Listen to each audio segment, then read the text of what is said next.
All right, guys. Sorry that you guys missed out on the Grand Canyon prep meeting that we had today, but I just wanted to give everybody just kind of a quick 10-minute rundown of what we talked about. We had kind of a longer session with Q&A and whatnot, but anyways, I don't want anybody to fall too far behind. So this is a quick 10-minute video on kind of what to expect, some river safety stuff, and some boatman ground school stuff. So yeah, and I guess we'll find out whether we're going to be a good team or not. A quick note on orientation to what the boats look like and layout. So this is a picture that we took in 2018 at Zoroaster with 3 boats tied up. We did a little hike from here. Here's a kind of a blown up version. And I think the first thing to note is that these are soft inflatable rafts. They're 18 feet long. They probably weigh somewhere between 1,500 and 2,000 pounds when they're fully loaded. They are soft rafts, inflatable, but they do have a metal frame on them that you'll note in the middle boat there Andrea is sitting on. So that metal frame is strapped to the raft itself and kind of forms a more rigid environment. Up towards the front in that middle raft, you can see that there's a blue pad.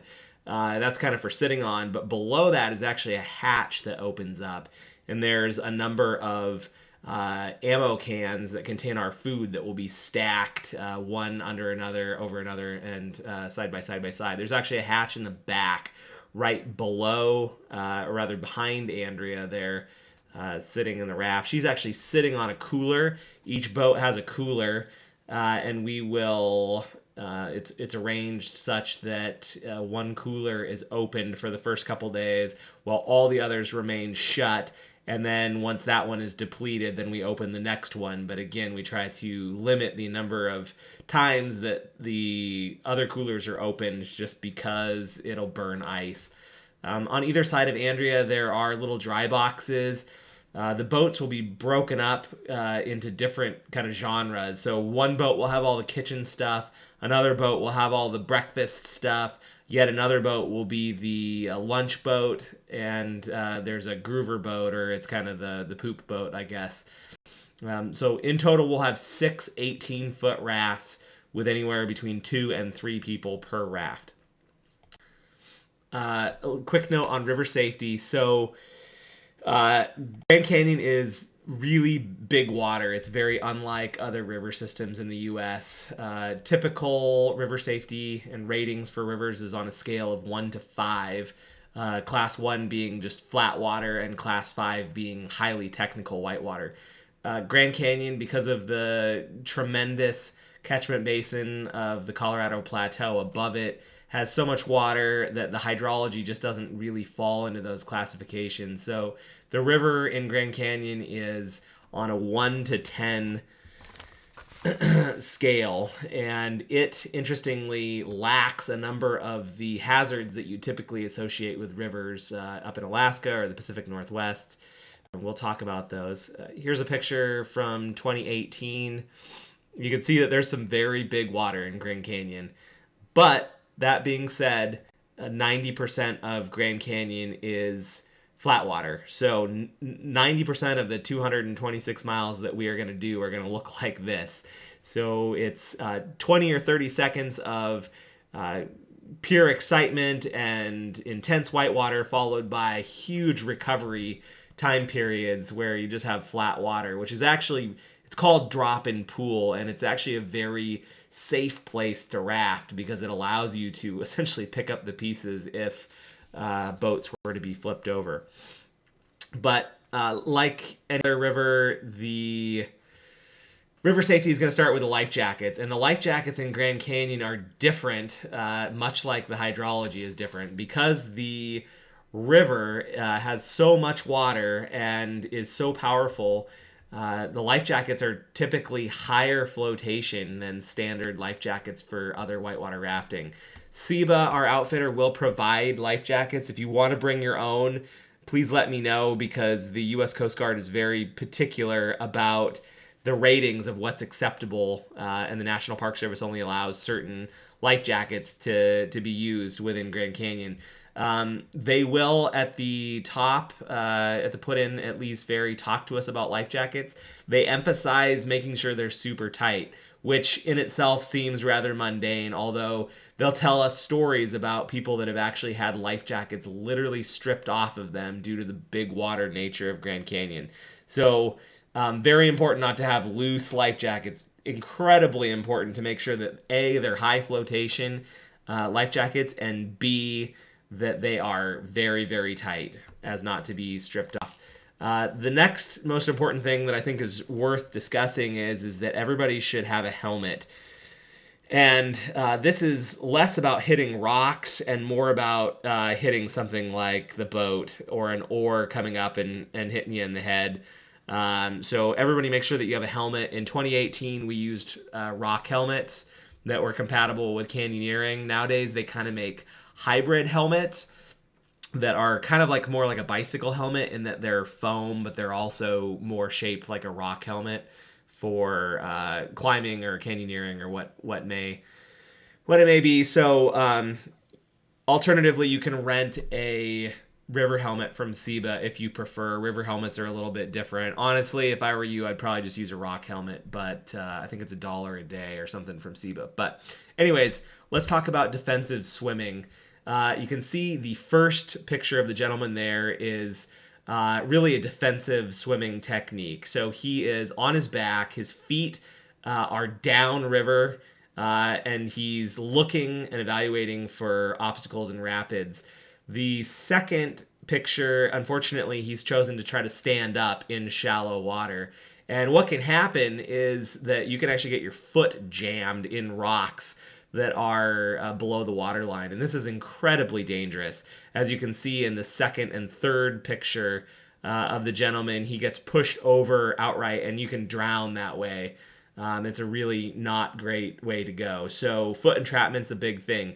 Grand Canyon, because it's the hydrology is much different than standard rivers, the risk of foot entrapment is much lower in these big water environments. But all the same, the first picture on the far left is definitely the defensive swim position that any of us should be taking in Grand Canyon if you were to either fall out of the raft or if you decide to join the paddling team in one of the pack rafts or the ducky, you're almost guaranteed to swim. So keep in mind that defensive swim technique is just good practice. Here's another example of defensive versus aggressive swim techniques to take. I really highly suggest defensive swimming. So your feet are downstream, you're on your back, you're much less likely to take water to the face. You can also backpedal in this instance, which allows you to move a little slower than the river and gives you more time to evaluate for hazards. So really, when you're doing this, your goal is going to be to get back to the boat as quickly as possible so you can be helped back into the boat and out of the rapids.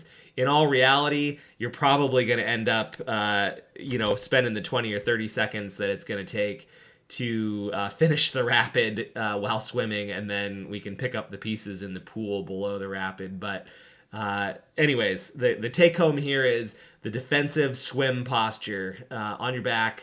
Don't drop your feet. Keep your feet up. And as you note, this gentleman in the picture on the left, he's actually angled against the current. So you can actually backpedal in ways that allow you to use a ferry angle, and you can actually move left or right in the river that it allows you to get away from obstacles, like maybe there's another hole that you're going to get sucked into, big water wave that you want to avoid, or maybe there's a rock, or maybe you're below the boat, which I think deserves special attention. One thing that you absolutely want to avoid is getting below the boat, like downstream of the boat, because that's a situation where a 2,000-pound raft can pin or crush you against either another raft or a rock. Very important to not get downstream of the raft.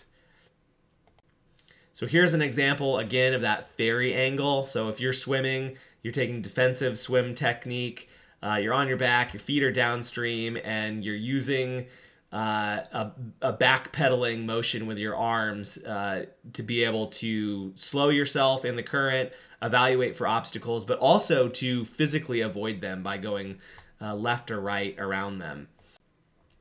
Getting back into the boat is not an easy task. The tubes on the 18-foot oar boats in Grand Canyon are about 3 feet high. So getting back in the boat by yourself is extraordinarily challenging. So typically you will be being helped if somebody is still in the boat, which would be ideal. If not, it might be a little more interesting. But here's an example. If you are in the boat and you are helping somebody getting back in the boat that got pitched out, you are not going to hold on to their arms. You're not going to hold on to their hands. You don't want to pull an arm out of its socket. Hold on to their life jacket straps as they try to launch themselves back into the boat. It'll be a coordinated effort. Although it's worth noting that if you are the swimmer trying to get back in the boat, 2 things should be crossing your mind. 1, do not get downstream of the boat. That is a risk, as I just covered, of getting crushed against rocks or other boats, hazards, the wall. Like, very important to not get downstream. You want to try to approach the boat from either the side or the upstream angle. And then when you are trying to launch yourself back into the boat, try not to go directly up and down. Try to approach it at maybe like a 30-degree angle as you try to swim and kick back into the boat. That will really make the person that's assisting you to get back in their life much, much better. But in all reality, the person helping from above is doing most of the work. Let's see here. A couple other thoughts before we continue on to Boatman Ground School. So, very important to dress appropriately under your dry suit. The water in Grand Canyon, particularly in early March, is going to be very cold, and it will probably be much colder than the ambient temperature. And they have a saying in whitewater in rafting, it's dress for the swim. So although it might be a little bit more comfortable to go with fewer clothes, at least initially, when you're in the raft and you're rowing hard, really what you want to dress underneath is for that cold water swim that you might take. So I typically wore some long johns and some thick wool socks and a pair of pants for my bottoms, and I wore a light jacket up above, and that should be adequate. But again, when you're thinking about layering, think about the swim. Let's see here. Another thing worth noting is that if you do find yourself swimming in a rapid, it's super important not to panic. One of the biggest risks in Grand Canyon is not like other rivers. I think I had mentioned this earlier. So you're not at risk of getting hung up on obstacles like trees that are in the river or snags. That's real common around Alaska and the Pacific Northwest. You're less at risk for foot entrapment, which would be more like a shallow river. Really, the major risk is what's called flush drowning. So essentially aspirating water, sucking it down into your lung, and then drowning as a result of that. So don't panic. Work on breath control. If you're doing that defensive swimming, that should give you a little bit of time if you're backpedaling to be able to evaluate what's coming next, and you can hold your breath through areas of whitewater. But very important not to hyperventilate and suck in a bunch of water. The other thing that might happen to you if you were to flip, particularly if the boat flips with you, is you may end up underneath the boat.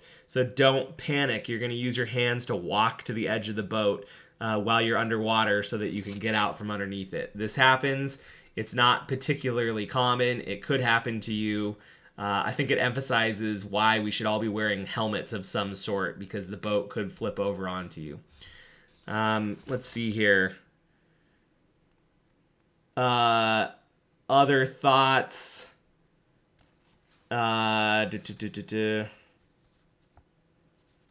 One thing of note is keep an eye out for those oars, particularly if you're turned sideways. If you are in a shallow area, if you have the downstream oar in the water and it was to hit a rock, it's going to rocket into the boat, and it could potentially hit you in the ribs. So be aware of that if you're sideways, that downstream oar can be very dangerous if it was to hit anything. Other than that, we will have some more discussions when we get to Lee's Ferry. and Phantom Ranch for those that are coming in for the lower half. So, anyways, without further ado, let's talk a little bit about rowing. Most of you will probably end up at one point in time rowing some whitewater. I highly recommend it. It's great. Grand Canyon's a very good learning environment because it's again, drop and pool. So you've got a very intense rapid for 15 to 30 seconds and then lots of recovery time before it. These big, heavy 18-foot rafts are super forgiving, and it really does not, you don't have to be a pro to row these boats. The whitewater is definitely intimidating, but this is a good place to learn. So yeah, take advantage of it. So let's talk about rowing. So the absolute first most important rule of this trip while rowing is to tee up to waves. So it's very important to hit a wave in a perpendicular manner. If you're at a 30-degree angle or a 45-degree angle, or heaven forbid, completely parallel with a wave, that really puts you at a high risk of flipping. So here is an example of taking a wave completely perpendicularly. A 2,000-pound boat with momentum moving through a wave like that is likely to just plow right through it and move through rather than getting rolled. Now here is an example of getting even slightly cockeyed to a wave, and what's going to happen is you're just going to hit that, you're going to rise up, and it's going to roll you. And I will attach a couple YouTube videos to the end of this so you guys can see some examples of people that got sideways or got slightly off perpendicular. And it's really worth mentioning that if all else fails, if we have a plan, we've scouted a rapid, we've talked about the proper way to row it, and things do not go as planned, make sure the number one thing is to tee up, square up to waves, and take them perpendicularly. So that leads to the second most important rule of the trip while rowing, is to tee up to the wave. Absolutely tee up to the wave. It's the most important thing that you can do. If everything else fails, just make sure that you're taking waves perpendicularly. The 18-foot rafts are very forgiving, and the key takeaway is that if you get off of the perpendicular route, that's when you're going to get into trouble with these things. So, as you might guess, the third most important rule of the trip is tee up to the freaking wave. This is the confirmation that's going to get you every time.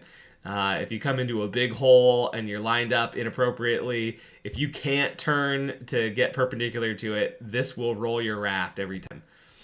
So let's talk about a couple things that are risks of flipping rafts in Grand Canyon. So know thy enemy. So the first thing is certainly going to be big holes. So there are many big holes in Grand Canyon where the whitewater is formed dropping off a ledge. This is actually a picture from our 2018 trip of one of our members who went in a hole that actually has a name. There's very few holes that have a name, but this one is so iconic and feared that it is named. It's called the Ledge Hole. And if it's one rule in Grand Canyon that you don't do, it's go into the ledge hole. It's a scary wave. Here's another picture of it. It's an absolute monster. It's probably in the second or third week down, so for those of you that are getting out at Phantom Ranch, you won't see it. However, that boat that's in the distance there is an 18-foot oar boat. And you can see that wave, which is actually not visible from the horizon line either. You can't see it until you're physically dropping into it. But that wave is probably like 10 or 12 feet high. And I'll send some videos of just absolute carnage. The ledge hole is in Lava Falls, but there are many holes that are smaller that will absolutely flip a raft. So that's certainly probably the number one thing that will get you is a hole. Making sure that you're perpendicular to it is pretty much the only thing that you can do short of scouting and trying to make sure that you're not going to go at it in the first place. Another very important thing to note is a thing called lateral wave. So a lateral wave is essentially a wave that is not perpendicular to the flow of the river.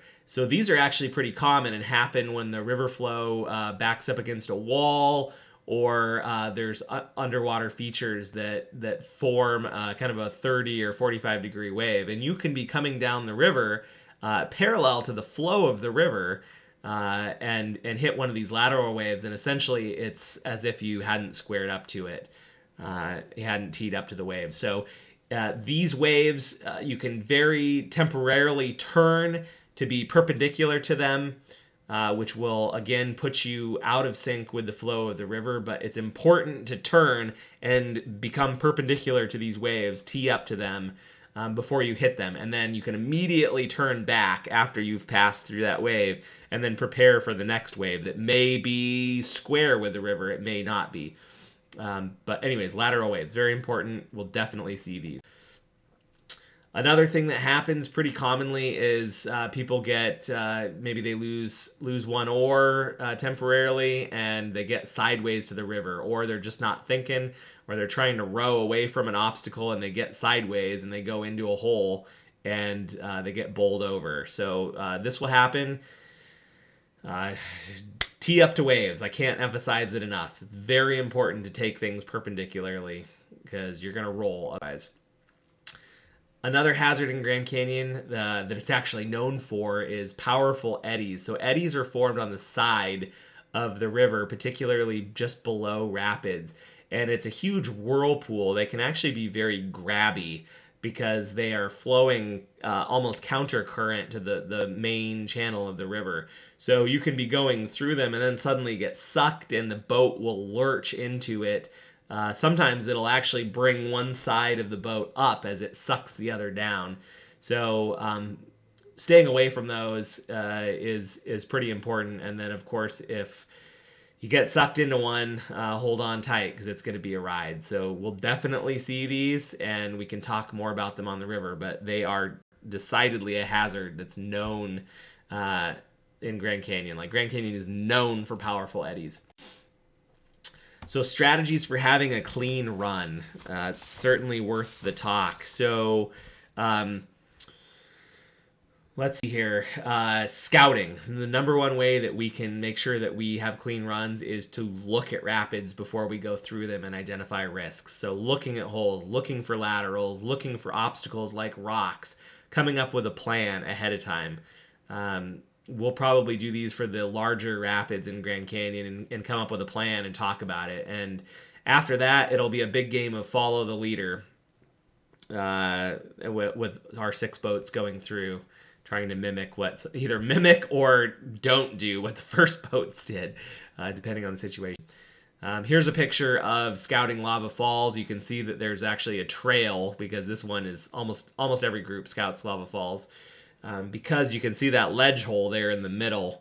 That's that 10 to 12 foot wave that I was talking about that is it's widely talked about with Grand Canyon. Lava Falls is decidedly the most intimidating wave on the river, and it has the most iconic hole. This is actually kind of a picture at lower flows, so it doesn't look quite as bad during this flow. It probably will look about like this for us in March flows. One thing that you will see very commonly is it's called a V wave. So essentially it's 2 laterals that are a mirror image of each other, and they form a V. And it's very important to hit the V right smack in the middle. Essentially, one lateral wave will oppose the other, and it'll keep the raft upright. If you were to hit it before the center of the V, it's essentially hitting a lateral, and it could flip you. So an example of this is it's called the tongue of a wave, and it's very common. You can see to the left there is a satellite image of I believe this is Hermit Rapid, which is a Class 7 rapid. It's a super fun one. We'll encounter it, I think, on the 10th or 12th day, something like that. But you can see that there's a V right at the top. The whitewater hasn't quite started, and it forms a V. And 9 times out of 10, you want to be right in the center of that V, which almost always is going to be in the middle of the river and most likely the safest place. There may be some times where we scout and we talk about trying to punch through early one of those laterals because of an obstacle down below. But anyways, if we talk about the tongue of the rapid and rowing down the tongue, this is what we're talking about. Certainly one strategy for having a clean run is setting up early and carrying momentum the right way. So if you set up on the right, don't try to move left and then try to move right and dodge and weave. Like, you want to have a plan. You're moving from right to left, you're moving from left to right, you're going right down the middle, whatever it is, you're going to be carrying momentum. A 2,000-pound raft is a force to be reckoned with, and you can punch right through holes and waves if you have the right momentum. Now, if you're killing that momentum and trying to go back the other way, you're just kind of aimlessly floating, and you've sacrificed potentially a valuable tool to getting through a rapid. So have a plan, follow the plan, set up early. Don't be trying to correct last minute for an obstacle or a wave. Certainly follow the boat in front of you, but try to get to where you need to be early. And as you might expect, when in doubt, or if all else failed, absolutely, positively tee up to the wave. I cannot emphasize it enough that it's so important to be perpendicular to these waves when you hit them, because that is the single most important thing of rowing a boat in Grand Canyon, is taking waves perpendicularly. Let's see here. Let me just have a look at my sheet. I think that pretty much covers that. We'll go over signals, both whistle and nonverbal signals of okay and not okay when we're at the river again. So we will talk about that later. Flipping a boat back over, if we are to encounter this, is not fun. I think that this picture probably makes it look as easy as it can possibly be, but it can get much less enjoyable in the shade, in dry suits, in the river. There's a couple videos that I'll attach to the end of this PowerPoint that are considerably less inviting looking than this picture implies, flipping a boat back over. So let's try not to do this. I think the other thing that is important to note is that I forgot to mention this earlier during the boat orientation, but every day we will lash everything down on the boat, from our dry bags to the dry boxes to the coolers to the hatches. Like, everything will be lashed with cam straps, and it is imperative to make sure that that's done methodically and thoroughly, because when these rafts flip over and they get recirculated through a rapid, or they get sent through big whitewater, like, it can strip bags off of the boat. It can break straps. It can break D-rings that are glued to the raft. It's very important to make sure that everything is tied down very tight. And these waves can certainly even open bags and drown everybody's stuff within their dry bag. So we'll be bringing some extra things, like maybe a few extra sleeping bags, just in case that was to happen. But my point is that the flipping a boat back over once it's been over is not going to be fun or pretty. Proper rowing technique. This is hard to do verbally without kind of showing you, but oftentimes you'll be facing forward and actually pushing the oars. You can do that standing. You can do that sitting. Rowing traditionally is done much with your back muscles, and you're moving in a direction that you can't see. You can do that. We describe that as pulling, as opposed to pushing, which would be pushing the oars forward, very tricep dependent. And in that, typically people that are quite good at rowing in Grand Canyon will be doing a lot of pushing as opposed to pulling with their back. They're just building momentum. They're keeping the momentum going in that one direction. They're not changing that. They've got a plan, and they're building momentum to get through some of those waves and get around obstacles. Threading the needle is essentially like if you've ever played the game Frogger, you'll be moving down through a rapid, and you could just move right, move left. You're not really carrying any momentum in any way, shape, or form, but you're just moving laterally within the river column, left or right, around obstacles. I think that's done. There's a time and a place for it. It's a little bit of poor form, but we'll talk about that more later. One thing to note, we will have extra paddles in the front. So these are not oars. Oars will be the primary way to move these boats, but paddles would be for the people up front in your boat. And there may be one, there may be two of those people. But if you're rowing this boat, you can instruct those people of when kind of to turn on the afterburners. And if they start paddling and you're coordinating your efforts, and the person with the oars is steering and driving and pushing, and the people up front are really digging on those paddles, you can actually get a lot of power and start to move that 2,000-pound raft much faster than you might think. So I call that bow thrusters or afterburners. Here's a picture of two people up front digging hard and somebody rowing and trying to get out into the current. But that can be used to get around obstacles and holes and big waves, whatever it may be. This is an example of a camp. Without going into too much detail, kind of the standard routine is the boats will be lined up and tied up in the fashion that you see them in the back of this picture, and then we will do what's called a fire line, in which everybody will form a big long line from the boats up to an area that will probably have the kitchen. And essentially, one person will pass a bag from the boat down to the beach, and then each person will pick up the bag and rotate it to the next person. The advantage is that you're not walking the bag up the hill, but rather just kind of handing it to the next person, who then hands it off to the next person, who hands it off to the person after that, and then eventually it reaches where it needs to be. We've got 16 people, so we can form pretty long fire lines. The bags will get stacked, and then we'll set up the kitchen. The kitchen is typically set up in a horseshoe form like you see here. There's 3 tables.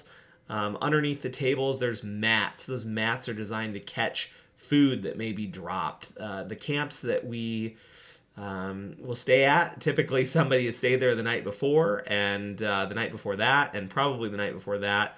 And if food particles were to get dropped, it would attract critters, and Grand Canyon is very strict about that. They want to try to avoid impact that we're having on the environment, and vice versa, negative interactions with wildlife. So those mats are designed to catch food. They go down first, and then we'll set up the tables and unload the kitchen each day. Let's see here. Quick note on chores. You'll note that there was a thread on our Google page that talked about cook crews. So each person will be assigned to a team of four people total. That is your cook team. And you will be responsible for cooking a meal once every 4 days, because we have 4 teams. SEBA, our outfitter, provides all of the food in a very large ammo can for the day for all 16 of us. They have a menu and how to go about cooking whatever it is that they have bought for us that day. So essentially you'll just be following the menu and making relatively simple dinner for appetizers and dinner, and then breakfast the next day for all 16 of us. The one team will cook that night, another team will actually clean the dishes and set up the bathroom each day, and then the 2 other teams will be off on that day, and they'll just be able to go relax and hang out at the fire. And those will rotate every single day. So take a look, see whose team you're on, and you can either rejoice or be upset about that, depending on who it is. But anyways, the point is that once every 4 days you'll be cooking, and the alternate days you'll either be cleaning or hanging out. And let's see here. Quick note on canyoneering. I know I've talked to quite a few of you about this, but essentially there's a handful of us that have spent a considerable amount of time in our lives exploring technical slot canyons like this, whether it be within the United States or internationally. In Grand Canyon, there are a number of super cool side canyons that you can descend. Some of them are technical, some of them are not technical, meaning some of them require ropes and rappelling to go down, in which case you would walk up alongside of it and then scramble down into it and then descend it to the river back to the boats. Or some of them are non-technical, where you can just walk up through them. Here's an example of a non-technical canyon. It's very wide, very tall walls, but it gets tighter and tighter as you go up. You're never really in a claustrophobic scenario, but they are extremely beautiful. I highly encourage you to do the side hikes, and really, even if you don't have ropes experience in the past, I highly encourage you to at least bring the equipment, which would be a harness, a rock climbing helmet of some sort, ideally one that's compatible with the river, and maybe like 2 locking carabiners. I think I put this all on the website, and some sort of rappel device. I do have a few that I can loan out, so give me a call or an email if you're interested in borrowing one of those. But I only have a limited supply. So anyway, here's an example of kind of a short rappel. This is a dry canyon. This is called Blacktail Canyon. We'll definitely be doing this on this trip for those that are interested. Of course, if you're not interested in this, there'll always be the team back at camp holding down the camp chairs and drinking beers too. But Grand Canyon is a beautiful place, and you can't see it all from the river. So highly recommended that you come, at least bring the equipment and come out and play in the canyons a little bit.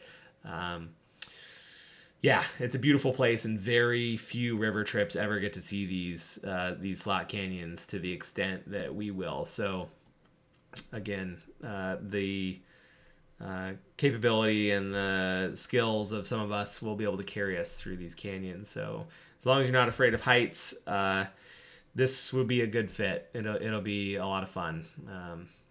So here is an example of a much longer rappel. They can be up to about 200 feet, but most of them will be pretty short, pretty simple, pretty straightforward, and relatively safe in that we will be managing this for you from above and from below. So you'll have safety above and below you, even if you completely let go of the rope, you completely don't know what you're doing. Somebody below you can arrest your fall, or essentially control your rappel and your rappel speed. If anything was to happen, we'll have a contingent block up above, which essentially means that it can be converted to a lower, and we can lower you all the way from the top as well. So as you can see, we've kind of thought this out from many different angles, and a handful of us have considerable experience in the canyoneering world. So anyways, highly encourage you guys to make sure that you have a rock helmet, a harness, and some sort of rappel device. I highly suggest just standard gardening gloves. You can see barely in this picture, if you've got a high resolution screen, that Allison is wearing gardening gloves. That kind of helps your hands on the rope just from getting beat up. And standard shoes will work for canyoneering, standard hiking shoes, but I really prefer approach shoes. I recommend the 510 Guide Tenny. It's got special type of rubber that's a little bit stickier than your standard rubber hiking shoe, and it's really good for Grand Canyon. Some of the canyons will be wet, most of them will not. We'll wear our dry suits for like the 2 that are wet, and most of them will just be wearing, pants, shirts, coats, whatever it may be. But there are a few that require a little bit of swimming. Most of them don't. It's not very fun to swim. We'll try to avoid this at all costs. But I'll be able to tell you in advance with some certainty which ones will hold water.